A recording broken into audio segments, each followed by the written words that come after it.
Voilà un sujet qui me tient un peu à cœur parce que ça a été mon cas à une époque, c'est, la reprise de l'entreprise familiale sans exploser la famille. C'est jamais simple, c'est jamais simple, même quand tout le monde veut bien faire et tout, même quand ça fait longtemps qu'on travaille ensemble ou, quand ça fait pas longtemps qu'on travaille ensemble. Il y a plusieurs voies là-dessus, mais, il faut, faire la part des choses entre stratégies, les bonnes stratégies, les émotions qui doivent être prises en compte, hein, elles ont raison d'être ici et puis, la transmission réussie à la fin. On va voir un peu les grandes lignes de ce sujet et je vous inviterai à vous faire accompagner là-dedans. Alors pas par moi pour le coup, mais par, notaire, fiscaliste, avocat fiscaliste surtout. Ça, c'est un peu le 1er professionnel qu'il faut voir. Mais, reprendre une entreprise familiale quand on fait partie de la famille, hein, j'entends pas quand on reprend une entreprise familiale et qu'on est extérieur, c'est plus qu'un acte pro.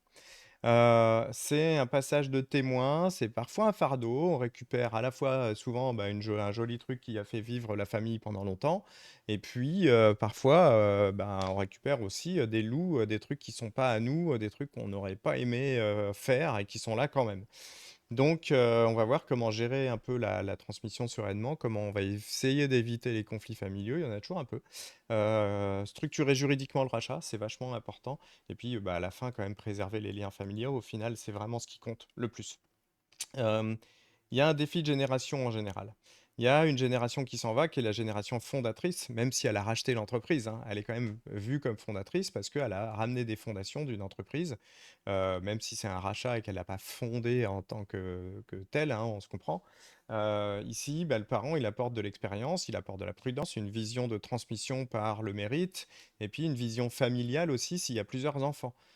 Souvent, le parent, s'il y a plusieurs enfants et qu'il y a un seul racheteur potentiel ou un seul repreneur dans les enfants, il n'a pas envie de dire oui, mais j'ai transmis l'entreprise à un et puis les autres, bon, bof, ils vont peut-être m'en vouloir, etc., etc. Ça peut amener des jalousies et des tensions, ça. Ici, ils ont bâti l'entreprise avec leurs mains, en tout cas avec leur temps déjà, ne serait-ce que ça, puis avec leur cœur évidemment, parce qu'on en met tous dans nos entreprises. Et puis l'autre génération, c'est celle qui monte, c'est le repreneur. Là, les enfants, ils représentent en général un peu d'innovation, du numérique, la volonté de transformer. Ils voient la plupart du temps encore mieux les potentiels de croissance future et les opportunités qui ne sont pas exploitées. Attention, parce qu'ils sont parfois aveugles aussi sur ce qui fait les fondations d'entreprise et ce qui fait qu'elle marche et qu'elle a réussi à marcher jusque-là.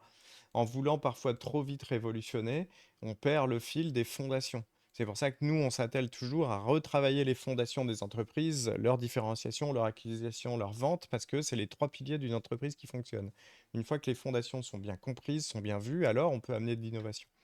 Euh, c'est des visions qui sont légitimes, hein. Il n'y en a pas une meilleure que l'autre ici, elles ont raison d'exister toutes les deux. Le problème, c'est que à l'intérieur des familles, il peut y avoir des incompréhensions, des conflits, des non-dits, des peurs mutuelles. Peur de trahir l'héritage, peur d'échouer, peur d'être dépossédé de son entreprise. C'est pas évident ni d'un côté ni de l'autre les choses, faut pas croire. Le secret, c'est que on doit reconnaître que chacun a raison depuis son point de vue. Il n'y a pas de tort ou de raison dans la reprise, hein. Son point de vue est le bon, ok. Peut-être à une époque passée, peut-être qu'il faut laisser faire des erreurs aussi quand on est celui qui revend l'entreprise, et peut-être qu'il faut accepter de prendre des conseils devant celui qui les donne et qui a de l'expérience. Et je vous le dis, j'ai eu ça dans mon cas. C'est pas du tout, du tout, du tout facile, ni de donner le conseil et en voyant qu'il sera pas forcément suivi, et en pensant que c'est forcément le meilleur. Des fois, de se rendre compte que son conseil n'a pas été suivi, et tant mieux, il n'a pas été suivi. C'est pas agréable non plus, hein. C'est pas agréable de prendre des conseils parce qu'on peut les prendre aussi comme des mauvaises réflexions, quoi.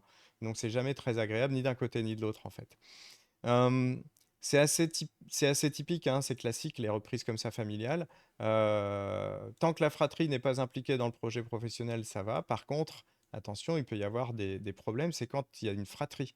C'est-à-dire que, je sais pas, une fille veut reprendre l'entreprise de ses parents, et puis bah, il y a les deux autres enfants qui sont là, qui vont pas reprendre et qui peuvent se sentir floués. Donc attention, parce que les conflits familiaux, c'est pas qu'entre enfants et parents là-dedans, c'est aussi parfois entre frères et sœurs que ça se joue, entre fratries là.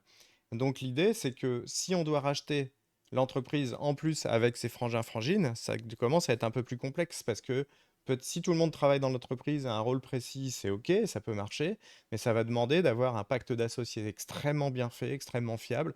Rapprochez-vous d'un avocat et d'un avocat fiscaliste pour le créer, ce pacte, parce qu'il va vous écouter et il va vous donner les meilleurs conseils, vous créez le bon pacte d'associés. L'idée, c'est qu'on veut racheter à ce moment-là l'entreprise au juste prix du marché, pas en dessous. Pas en dessous, parce que là, ce serait une faveur, un favoritisme envers un enfant et pas les autres. C'est juste insupportable pour ceux qui sont à côté. Idéalement, il faut créer une holding de rachat pour avoir une structuration claire. Et puis, on va définir aussi précisément les rôles, les droits de chacun, surtout si dans cette holding de rachat, il y a tous les enfants et qu'il y en a qui ne travaillent pas dans l'entreprise. Ça complique beaucoup les choses en général parce que ceux qui ne travaillent pas voudraient bien gagner plus de sous. Et puis, si jamais il y en a un qui meurt, et ben que c'est ses enfants qui arrivent ou ses petits-enfants qui arrivent, là, ça commence à compliquer. Est-ce qu'on dilue en fait la fratrie dans les enfants, les petits-enfants et les neveux et nièces et tout ça, ça peut devenir compliqué si c'est pas extrêmement clair au départ. Le but, c'est pas de préserver, de faire plaisir à tout le monde, ça ne marche pas ça, mais de préserver l'équité et de sécuriser l'avenir de l'entreprise et de la famille, je dirais même de la famille et de l'entreprise. Ici, on a une arme qui s'appelle la holding. C'est un effet de levier financier. Je ne vais pas développer ça aujourd'hui, mais c'est hyper important de le comprendre. Gouvernance flexible, ça permet d'accueillir plusieurs enfants avec des règles précises.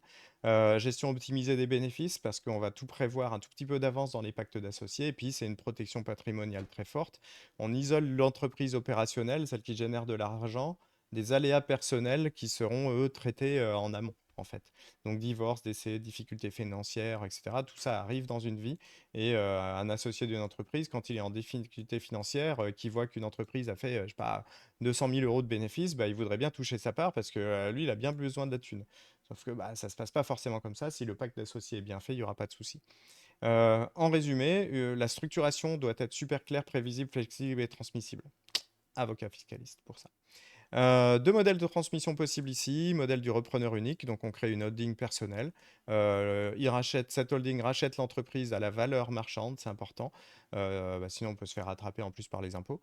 Donation parentale possible hors du cadre professionnel. En gros, les parents ont récupéré les sous et s'ils veulent avoir de l'équité dans leurs enfants, eh ben, ils vont pouvoir faire des donations partage de certaines sommes avant l'âge de 65 ans. Après, ça devient plus compliqué. Donc, pour ceux qui sont dans ce cas-là, grouillez-vous si l'heure approche.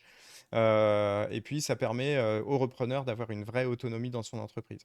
Si c'est un modèle multiple repreneur, ben, on va répartir les parts de la holding entre les enfants selon leur prise de participation ou selon leur rôle dans l'entreprise. Ça, c'est vraiment au départ à définir. Ensuite, pacte d'associés pour définir la gouvernance, les règles. Et puis, tout ce qui est processus décisionnel, etc. Tout ce qui est politique de dividendes et de sortie d'argent, ça doit être hyper bien encadré. Ici, le but, c'est que la structure protège des conflits. C'est ultra important. Enfin, il faut bien comprendre que les émotions sont au cœur d'une transmission de ce genre. Une entreprise familiale, c'est pas qu'une transmission, c'est pour le fondateur une séparation symbolique et il va avoir un petit peu de besoin de temps pour s'en remettre, faut pas croire. L'enfant repreneur, il va avoir besoin de légitimité, de trouver sa place là-dedans, donc c'est pas si simple. Par- Peur partagée, autant pour le repreneur que pour pour le successeur que pour le prédécesseur. Dans les deux cas, il y a beaucoup de peurs qui se mélangent là-dessus. Et puis, bah, ça questionne les identités. Si mon père était patron, est-ce que je vais être le même genre de patron? Est-ce que je veux ressembler ou est-ce que je veux pas ressembler? Est-ce que je veux être moi? C'est pas si simple, voilà. Ici, il faut se faire accompagner. Alors, se faire accompagner par tous les gens pros nécessaires. L'avocat fiscaliste, c'est son rôle hein, là-dessus d'accompagner aussi pour faciliter les attentes, les craintes, gérer les désaccords d'avance, anticiper les points de friction, etc. etc. C'est vraiment extrêmement important. Ça va vous coûter 2, 3, 4 000 balles d'avocat, mais il faut le prendre. Il faut prendre le temps et prendre l'argent pour le faire. L'accompagnement ici, c'est vraiment la clé absolue, parce que ça va structurer le dialogue hors cadre familial, ça va sécuriser, ça va rajouter de la neutralité là-dedans, et donc ça c'est vraiment important. Ça va soutenir, un peu psychologique, et puis ça va donner de l'équilibre temporel, c'est-à-dire une vision qui respecte un peu l'héritage du passé, tout en intégrant que l'avenir doit être pragmatique et que le présent va amener des nouveaux défis qu'on ne connaissait pas dans le passé, donc avec des nouveaux besoins. Sans l'accompagnement, c'est extrêmement difficile. On peut bien s'engueuler dans les familles à cause de ça. Ça peut être assez chaud. Donc le but, c'est respect mutuel, c'est vision partagée, c'est cadre structurant. Faites-vous accompagner dans ce cadre.